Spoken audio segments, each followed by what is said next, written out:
안녕하세요. 꿈을 이루는 부동산 꿈부. 오늘은 상가 투자 매매 성공 정보 네 번째 시간을 갖겠습니다. 안녕하세요. 오늘 상가 투자 매매 성공 정보 네 번째 시간이에요. 제 블로그에 쓴 것을 바탕으로 말씀드립니다. 상가 투자 매매에 있어서 지난 시간에 이어서 알아보도록 하겠습니다. 아파트 단지 내 상가의 장단점. 독립적으로 조성된 것이 아니기 때문에 다른 상가들보다 더욱 주변 환경에 영향을 많이 받습니다. 아파트의 세대수에 따라 상가 개수 비율이 맞아야 안정적인 수입이 될 수 있습니다. 필수 업종이 주로 들어가기 때문에 상가의 개수가 너무 많으면 경쟁이 심해질 수 있어요.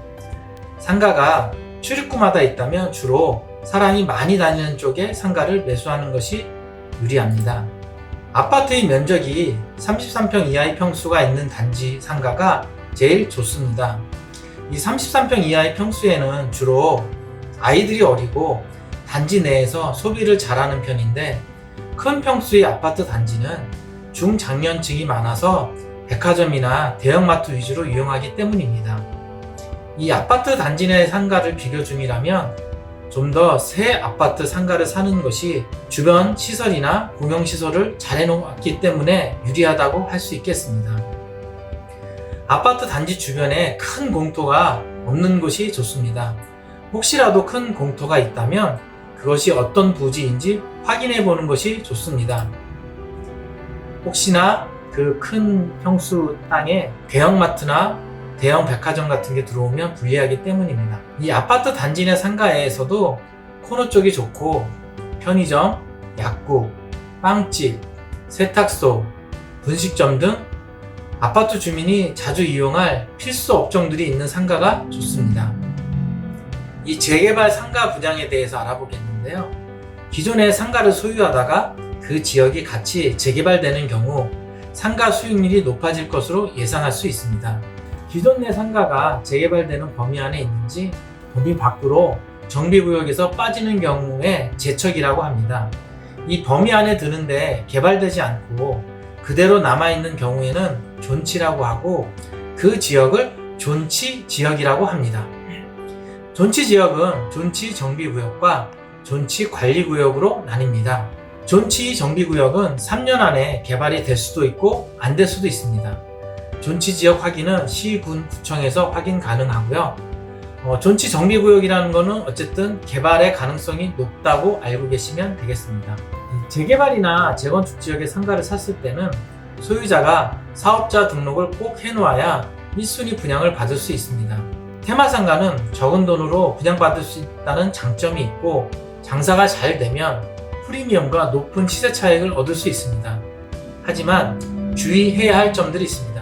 이 테마상가는 쉽게 생각하셔서 남대문이나 동대문 같은 데 가면 커다란 건물 상가 안에 들어가면 경계선이 없이 쭉 늘어져 있는 여러 개의 점포들을 보실 수가 있을 거예요. 거의 진들로 경계선을 막아놨다고 보시면 됩니다. 이 주변에 다른 테마 상가가 얼마나 있는지 확인해야 될 필요가 있습니다. 나홀로 테마 상가는 큰 메리트가 없어서 사람들이 잘 모이지 않습니다. 테마 상가는 같은 업종들이 상가들이 많을수록 많은 사람들이 모여요. 남대문이나 동대문에 예를 들 수가 있습니다. 주변에 백화점이나 대형 할인 매장이 있으면 고객이 빠져나가기 쉬우니 확인을 해봐야 합니다. 테마 상가는 관리업체가 어떻게 운영하느냐에 따라서 가치가 많이 달라질 수 있습니다. 이 적은 공간에 많은 소유주들이 있으니 의견 조율이 힘들 수가 있는데, 관리 규약이나 운영을 잘 하는 관리업체가 있으면 분쟁도 적고 분위기도 좋아집니다.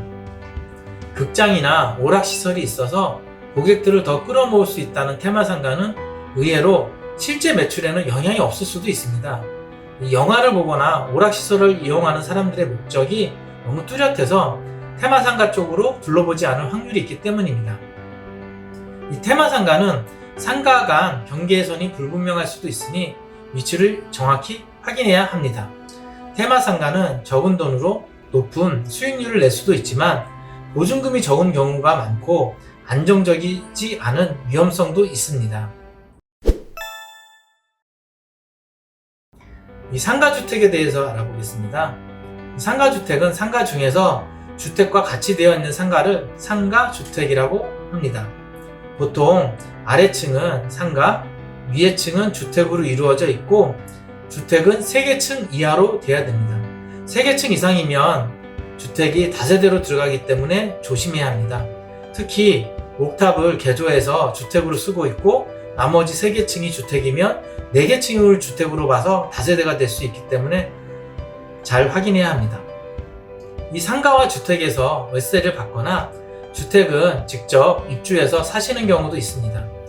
상가주택의 경우는 큰 대로변보다는 주택가 안쪽이나 2차선 정도의 차도가 있는 곳에 위치하는 경우가 많습니다.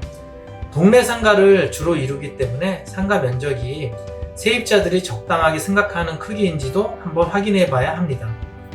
주변 지역과 업종에 따라서 그런 것들은 또 차이가 있을 수가 있습니다.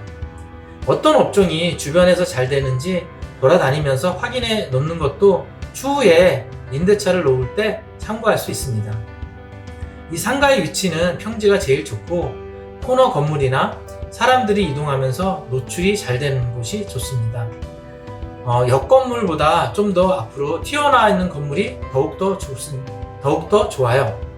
현재 임차에 있는 상가주택의 경우는 임차인이 장사가 잘 되는지 월세를 잘 내는지 상가주택 소유자가 바뀌면 계속 장사를 하실 건지 나갈 것인지도 잘 알아봐야 합니다. 이 상가주택 지역의 특징들도 잘 알아봐야 하는데요.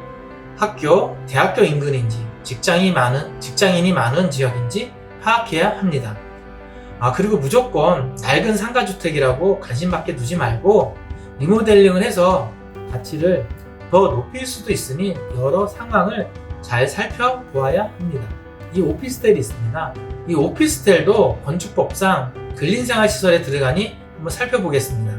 법이 개정되고 나서 주거용으로 쓰면 주택으로 보고 업무용으로 쓰면 상가, 근린생활시설로 봅니다. 일부 오피스텔은 아파트 단지 내 함께 지어서 아파트의 부대시설과 서비스를 함께 이용하기도 합니다. 이 업무용 오피스텔은 상가이므로 주택수에 안 들어가나 주거용 오피스텔은 주택으로 보아 주택수에 들어갑니다. 처음 오피스텔을 취득할 때는 무조건 취득세는 4.6%의 세율을 받습니다. 오피스텔은 1, 2인 가구가 많이 사용하고 월세 수입이 안정적이라는 장점이 있습니다. 오피스텔을 일반 주택과 다르게 대출이 60%에서 70%까지도 나오므로 소규모 투자가 가능합니다. 주거용 오피스텔로 주택임대사업자를 내면 저정면적 60제곱미터 이하인 경우 2021년 12월 31일까지는 면제가 되기도 하거나 취득세액에 200만원을 초과하면 취득세액의 15%만 납부하기도 합니다. 이 재산세도 50%를 감면해주고 월세에 대한 부가가치세도 내지 않아도 됩니다. 이 주거용 오피스텔은 필요한 옵션들이 빌트인으로 거의 다 들어가 있는데 이런 것을 풀옵션 오피스텔이라고 합니다. 업무용 오피스텔인 경우에는 건축분에 대한 부가세 10%를 일반 사업자로 10년간 유지 조건으로 환급받을 수 있습니다. 그래서 업무용 오피스텔로 할 건지 주거용 오피스텔로 할 건지는 그 소유자의 여러 가지 상황에 따라서 하시면 될 듯 합니다. 일반 사업자를 내시게 되면 월세에 부가세 10%를 매달 내야 됩니다. 주거용이냐 업무용이냐 어떤 게 자신에게 더 이익인지 판단하시고 결정하시면 됩니다. 이 상가에서는 건축물 대장과 건물 등기사항 전부증명서를 필수로 살펴봐야 하는데 상가 건물에 관한 내용은 건물은 대장을 기준으로 합니다. 이 상가의 층수, 면적, 용도 등 상가 건물에 관한 내용을 정확히 알려면 건축물 대장을 봐야 하고요. 상가 소유주가 누구인지 권리에 관해서 알려면 건물 등기사항 전부증명서를 보시면 됩니다. 이 건축물 대장에 위반 건축물인지 아닌지도 꼭 확인해서 위반 건축물일 땐 어떤 부분이 위반인지 철거를 해야 하는지 이행강제금은 얼마를 내고 있는지 확인하셔야 합니다. 신축 건물이면 사용 승인이 났는지 토지에 관한 권리사항이나 근저당 사항 등을 꼭 살펴야 문제가 없습니다. 오늘은 간단하게 여기까지 하겠습니다. 감사합니다. 다음 시간에 뵙겠습니다.